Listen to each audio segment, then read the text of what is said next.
Dan di antara yang saya teliti termasuklah kitab-kitab yang dipelajari oleh anak-anak di pondok. Sebab saya kata, kalau saya tak boleh cakap soal kitab-kitab daripada intelektual apa semua saja.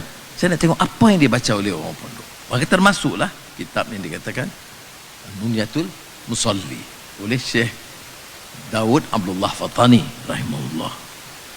Nulis sekitar tahun 1517 atau 1518. Lama dulu. Dia seorang ulama, seorang pejuang, seorang mujahid, ya, yang terkenal di Kepulauan Melayu, dan kitab-kitab ini dibaca sampai sekarang, Nunyatul Musalli. Dan tentulah bila kita di penjara, kita nak carilah supaya sempurnakan ibadah solat kita dan cari semua jenis solat-solat sunat yang disebut supaya kita amalkan, kerana di luar ni kita agak sibuk, ya. Jadi saya memanfaatkan baik. Tetapi yang cukup mencuit perasaan saya ialah bila di akhir kitab Nunyatul Musalli itu adalah Tatmim Al-Faidah. Penamatnya ialah yang berfaedah itu apa kan?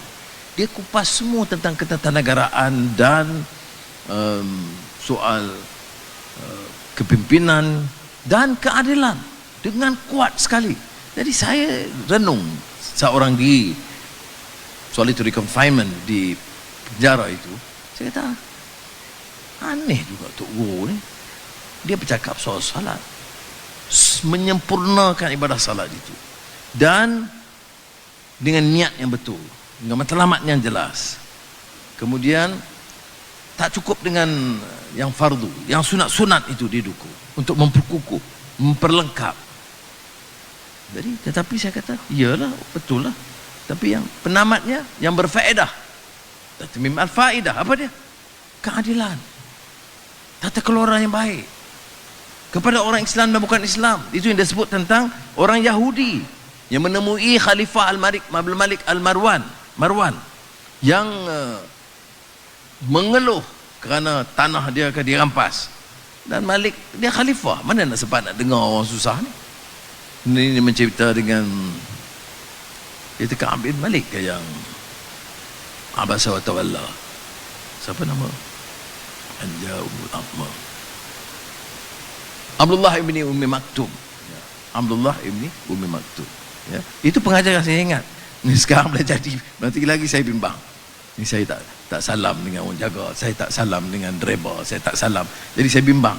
Nanti tengok-tengok menteri saya salam. Kemudian yang orang jaga pintu saya tak salam, yang jaga lift saya tak salam. Maknanya ada pengajaran, ya. Bila kita baca, ya, tentang pengalaman teguran kepada Nabi Muhammad sallallahu alaihi wasallam untuk kita sebenarnya, ya. Kemudian yang sebetulnya saya kisah Yahudi ini dengan Abdullah bin Maktum, dengan Malik Marwan. 2 kali dia sebut tanah saya dirampas. Khalifah mana nak dengar orang pasal tanah hujung kampung mana lah, ya.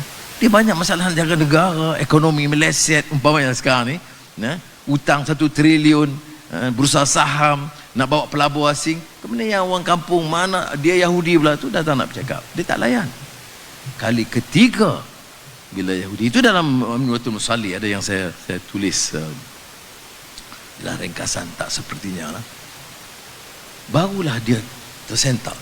Dia sebut, ya Amirul Mukminin, dengar sini, saya baca dalam Taurat peringatan supaya jangan ada dirampas dari kezaliman. Barulah diselesaikan masalah dia. Syekh Daud Abdullah Fathani itu boleh, ya, menulis dalam keadaan di Fathani masa itu yang paling kecil jumlah bukan Islam. Kalau di zaman itu 1517 hampir tidak ada orang bukan Islam.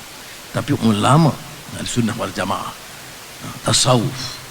Tapi lihat kefahaman dia, keprihatinan dia yang cukup luar biasa. Apalagi di negara kita, umat Islam majoriti, tapi bukan Islam ada.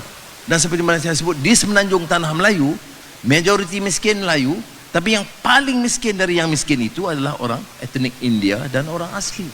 Apakah salah kalau saya dengan kedudukan saya ada sekarang untuk membantu orang Melayu dan orang India yang paling miskin itu, supaya dia lihat, oh, ini rupanya tokoh Islam ini, bila dia tadbir, dia adil, dia bukan rasuah, dia bukan zalim, dia akan hina kaum kami atau pakaian kami atau warna kulit kami. Itu tujuan dan matlamat saya, dan itu yang insya-Allah akan kita lakukan. Jadi pengajaran bila kita baca Munyatul Musalli, sekali lagi perbedaannya kerana kita baca semasa kita di penjara, keseorangan, tanpa gangguan, tak ada mesyuarat, tak ada telefon jawab, tak ada masa nak tengok WhatsApp, memang tidak ada telefon. Ya. Jadi tumpu sepenuhnya. Jadi itu tak mungkin kita perolehi manfaat itu sekiranya kita bebas di luar. Saya tidak anjurkan anak-anak muda nak pergi penjara pula, tak payah. Tetapi saya nak bagi tahu, kadang-kadang Allah atur itu dan kita lihat secara positif dan manfaatnya. Sebab itulah saya cuba menukil pengalaman itu dalam rencana kecil yang saya tulis, asalnya dalam bahasa Inggeris semasa di penjara dan diterbitkan oleh Critical Muslim di London. Itu satu lagi cubaan saya, iaitu saya nak supaya cerita ini dibaca juga oleh orang bukan Islam, intelektual. Jangan dia ingat Abdullah Fathani ini tasawuf, ulama-ulama, kitab kuning, tak ada langsung relevan dengan semasa. Karena ada juga pandangan intelektual Muslim Melayu yang begitu. Cuba tanya dia baca belum? Belum. Dia baca Fathani yang menyentuh tentang ketatanegaraan, tata kelola, tatanan dan keadilan. Jadi kalau dia baca, itulah sumbangan kecil saya. Mudah-mudahan kita dapat didik masyarakat. Dan saya rasa seperti bila sentuh juga oleh rakan-rakan kita mewakili pondok dan NGO dan lain-lain, bahawa penting sekarang, terutama di negara kita, tonjolkan contoh-contoh baik supaya orang rasa enak, baik Islam itu. Tidak menakutkan, tidak mengancam hak mereka, tidak menghina mereka, ya. Tidak menakutkan seolah-olah mereka ini akan kuasa kita, Kristian akan naik. Jadi hanya menakutkan, tapi sumbangan dakwah tidak ada, kefahaman dia tidak meningkat. Itu cara pemilihan. Tak setuju tidak apa, jangan hina, jangan cerca saya. Tapi ini pendekatan yang saya pilih untuk menunjukkan, dan insya-Allah kerajaan perpaduan pimpinan saya akan pastikan, ya, seperti mana diusulkan, sebagai agama Islam, agama persekutuan, saya nak bekerja dengan orang Islam terdedah dengan maklumat ini, tetapi orang-orang bukan Islam juga diberi peluang untuk mendengar. Kalau kita katakan Omar Abdul Aziz itu tokoh good governance, saya nak panggil sidang biar mereka dengar. Jangan kamu nilai ketatanegaraan itu dari kisah 1MDB, tak. Kamu kena dengar sumbangan Islam yang besar dalam isu mengatur mentadbir negara. Dan tentulah keutamaan dia saya juga ialah mengangkat ekonomi rakyat, termasuk orang-orang Melayu yang terpinggir dan ketinggalan. Soal pendidikan memang satu hal yang utama, dan insya-Allah saya akan berbincang dengan Menteri Pendidikan dan juga Menteri Pengajian Tinggi dan juga institusi-institusi yang berkaitan, dan tidak akan tinggalkan peranan institusi tradisional yang dikatakan pondok dan ma'had tahfiz dan sekolah-sekolah agama. Saya nak sebut, bila sebut pondok ini, saya baca dulu karya Muhammad Natsir, seorang pejuang dan tokoh Muslim, tokoh Islam di Indonesia. Dia cerita tentang pesantren. Di sana kan pondok itu pesantren. Dia kata tatkala Belanda datang dan menghujat bukan sahaja sistem politik negara, tapi seluruh pemikiran umat yang disebut oleh Syekh Muhammad Al-Ghazali, isti'mar ruhi wa fikri, roh dan jiwa ditawan.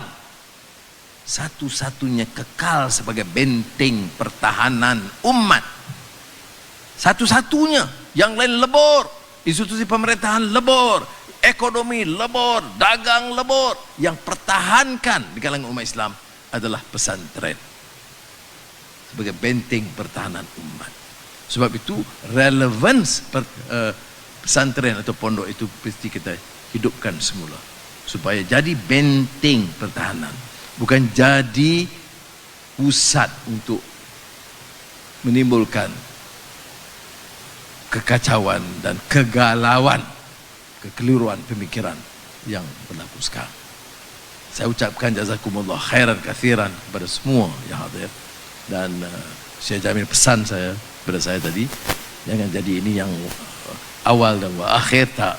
InsyaAllah kita akan cuba bentuk majlis-majlis ilmu dan zikir dan selawat di sini, kalau boleh tiap minggu, tetapi majlis-majlis supaya kita dengar.